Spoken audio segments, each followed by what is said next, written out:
I feel like a lot of my Is It Worth It in the future will be ending up as this card is a staple and you should buy it. Videos like that are, for example, the Ash video and the Borload video. Well, I thought I should make a video explaining why staples are always worth it instead of having to explain it every time. And instead I can just link this video. So in today's video, I'll be explaining why Yu-Gi-Oh! Staples are always worth it. Before we start, what exactly is a staple? Well, a simple explanation is staple cards are cards that you can use in multiple decks. So for example, Ash Blossom, Borosword Dragon, Pot of Desires, etc. Usually staples can be expensive. If a card is really expensive, it's probably for a reason. For example, Borosword Dragon is $90+ right now because it is such an impactful card for a lot of decks, as it makes OTKing your opponent that much easier, being able to put out 6k damage very easily, along with sometimes even more damage. There are also other factors that can play into a card's price. For example, maybe it's hyped up,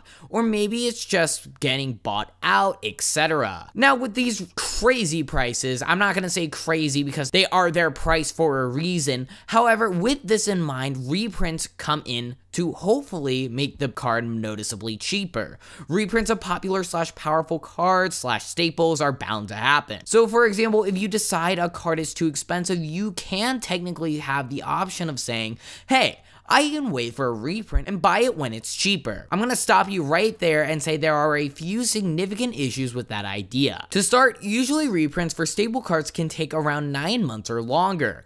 For example, the first Ash Blossom and Joyous Spring reprint took around 10 months to happen. This is quite a long time to wait for a reprint of a staple this significant. Even then, the price did go down with the reprint in Legendary Collection Kaiba, which, keep in mind, was a very big reprint set at the time. However, with this card being short printed, as most high-level reprints like this would probably be, the price was lowered to around $50 at the time, and yes, that's definitely significantly cheaper than, let's say, $70 to $90 for a playset on release, but considering the price did go down, it did not go down to a budget tier level. When you think of budget, you may think like, oh, Effect Veilers is a budget card. There's Dino Wrestler Pankratops, which is a budget card. Even some cards that are like $5 to $10 to maybe even $15 are budget cards. But then you have to keep in mind that this is a $150 playset. That is still quite a lot of money to be spending regardless. So let's say you do wait the 9 months or longer and finally get the reprint. For this case, we'll just say Ash again.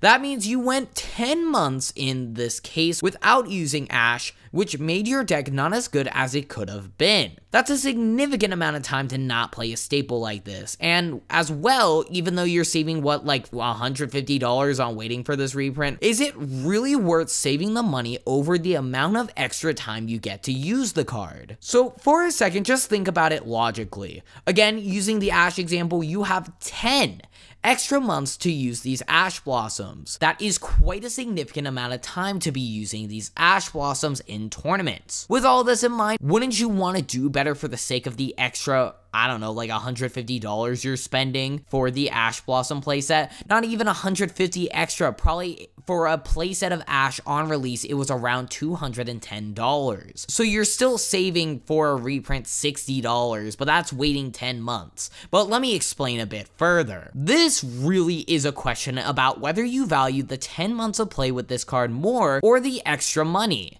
Now you might be there thinking, well, if I'm paying $60 extra, but I'm not getting any money back on the investment, then what's the point of spending the money anyways? Well, the thing is, you're not losing on this investment. Assuming you can do decently well at your local game store's tournaments, they will 100% give out prizing. And so with that, over time, you'll make your money back on your investment. Through this prizing as well, you'll probably be getting even more value than your initial investment, which will lead you to being able to trade or sell these new cards that you don't need for either money or staples / decks, so you can continue playing competitively without needing to spend money or get some free money back. So with these cards you're getting from the tournament, these would be cards from packs, for example, OTS packs. Maybe you pull an ulti or a super rare that's good. You could also pull, for example, something like Thunder Dragon Colossus from a pack of Soul Fusion, depending on what packs your store offers. But overall, these cards do give you money back.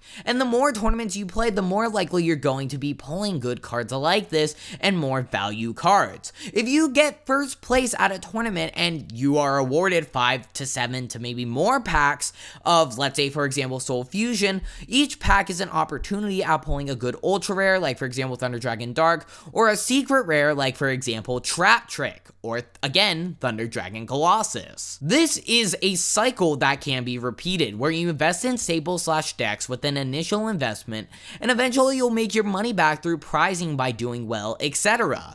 With all of this in mind, you can probably tell that making this investment initially is the best possible thing you can do. Think about it this way, 10 months is a long time in the game of Yu-Gi-Oh! And by going to one local per week, eventually you will be 100% able to make your money back and then some on the investment in Ash. So for example, if you were to buy the Ash at release for, again, let's say $210, if each copy is $70, in that case you're getting 10 extra months of play, and with that, even though you do have to invest in a deck alongside that, or you might already have a deck that can use Ash, etc., Ash is just one of those cards that's a staple card that will get you your money back on the Ash plus the deck, etc. Just as long as you can go to your locals consistently. Sure, these investments can be pretty pricey at the start, but in reality, these investments do pay for themselves by helping you do better at tournaments, get more prizing, and so on. This obviously requires you to be a competent enough player to do well at locals as well, but that's besides the point. Assuming you're already a competent enough player, or just the fact that you have these very good cards means that you might not necessarily need all of the skill in the world in order to do well. Maybe your deck is just that good in order that you don't need to rely on skill nearly as much as just having the right cards, etc. But overall, just in general, even regardless of not having as much skill in the game as someone else, that doesn't mean you can't do well at a locals. Try to find discounts when you can, obviously. For example, if TCG player is having a kickback sale, go for that. If eBay is having a deal on all orders, you can obviously go for that as well. But buying staples as soon as possible will overall help you do better at tournaments and will eventually be profitable investments. If you bought Ashes around the time they came out, imagine how you got so much play out of them and will continue to get play out of them in the future. If you just simply can't afford the staple cards at the moment, then obviously that's a different story. But if you can afford it, then 100% pick up a staple as soon as it comes out, so that way you get more play out of it in the future. Even if you can't afford it, but eventually you can, it will still be worth it considering you get more play out of it in the long run than waiting. One thing I do want to point out is, like, for example, with Boral Sword, a card that's currently $90+ as I've already mentioned. This is a staple card and initially started out at around 50 to 60. So even if you buy it then, even though it probably will get reprinted in the Megatins next year, etc., Boral Sword eventually gets you your money back, and as well the card even went up in price over time. So this is an example of buying a staple at release is actually more profitable by waiting for later. Hopefully you guys found this video helpful, as this is a very important video to understand and take into consideration. I will definitely be linking back to this video in the future, so it's 100% very important to grasp the information in this video. Thank you guys so much for watching this video. I hope you enjoyed. If you learned something from this video, I hope you did, then I will have a poll in the top right corner for you to answer whether you learned something from this video or not. And I'll also have a poll whether you enjoyed this video or not. Anyways, if you guys want to be featured in my next video, go down into the description and comment down below with your idea, and you might just get picked for the next video's topic, and with that, your comment will also be featured. If you guys want to support me further than just the YouTube comment section, go down into the description and support me on Patreon. It helps out quite immensely. As well, if you guys want to join me and others of the BladeYGO community further than just the YouTube comment section, go down into the description and join my Discord server. I'd love to have you guys there. Thank you guys so much for watching this video, and with that, I hope to see you soon.